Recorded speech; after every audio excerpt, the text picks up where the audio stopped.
All right, now to this. After his landslide victory, Donald Trump is preparing to fight back against the new resistance as the Democrats' lawfare wall crumbles. Here's the president-elect last year outlining his plan on dismantling the deep state. We will clean out all of the corrupt actors in our national security and intelligence apparatus. We will totally reform FISA courts, establish a Truth and Reconciliation Commission to declassify and publish all documents on deep state spying. I will ask Congress to establish an independent auditing system to continually monitor our intelligence agencies to ensure they are not spying on our citizens or running disinformation campaigns against the American people. The first time the government tried to charge Trump with a federal crime was the 2019 Russia investigation, but that didn't work. Under long-standing department policy, a president cannot be charged with a federal crime while he is in office. Charging the president with a crime was therefore not an option we could consider. Then there were 2 impeachment trials, and anti-Trump prosecutors announced a slew of charges against him after he left office. We are filing a lawsuit against Donald Trump for violating the law. Charging Donald J. Trump with felony violations of our national security laws, as well as participating in a conspiracy to obstruct justice. Charging Donald J. Trump with conspiring to defraud the United States, conspiring to disenfranchise voters, and conspiring and attempting to obstruct an official proceeding. The indictment brings felony charges against Donald John Trump. But now that Trump has been elected for the second time, Special Counsel Jack Smith is expected to wind down his prosecutions against the president-elect.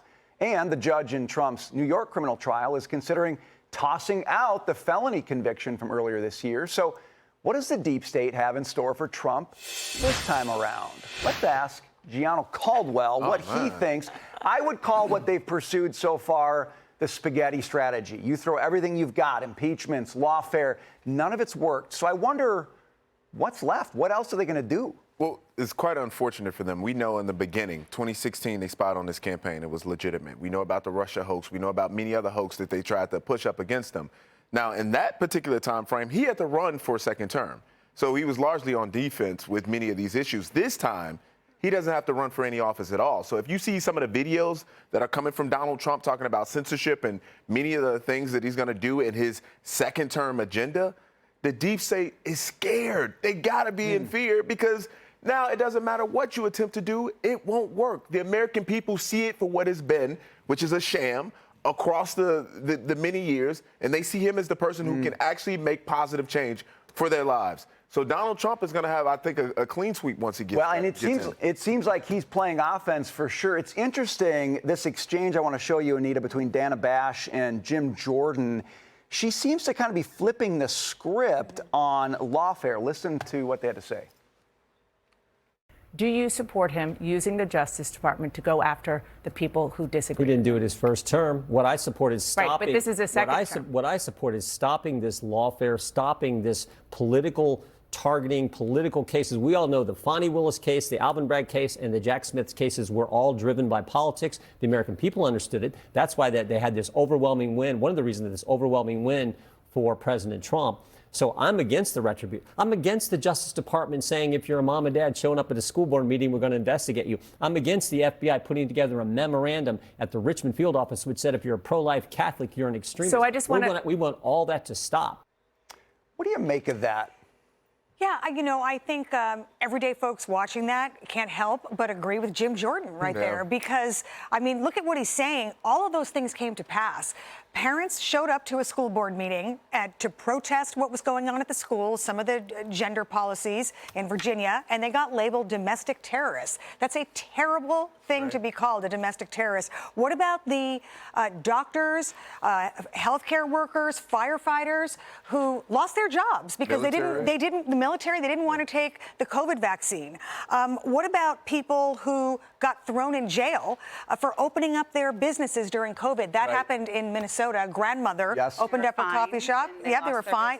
So I think a lot of people looking at that go, maybe the the question needs to be flipped around. Yeah. And Nicole, it's interesting to me because you think about what's the next kind of line of attack against Trump, and it seems to be this idea that he's gearing up for this kind of evil vengeance, and he's going to pursue that at all costs. Do you think that's what he's going to do? Like it's the next Marvel movie. Like geez Louise, it's like the same talking points from 2016. He's going to be retaliatory. He's going to be vengeful. Let's not mistake vengeance for justice. And yes, they have been put on notice by the Trump administration, the future Trump administration. If you abuse power, you're going to be held accountable for that. DOJ, Secret Service, FBI, and RFK Jr. is looking for Dr. Fauci, according to the latest X.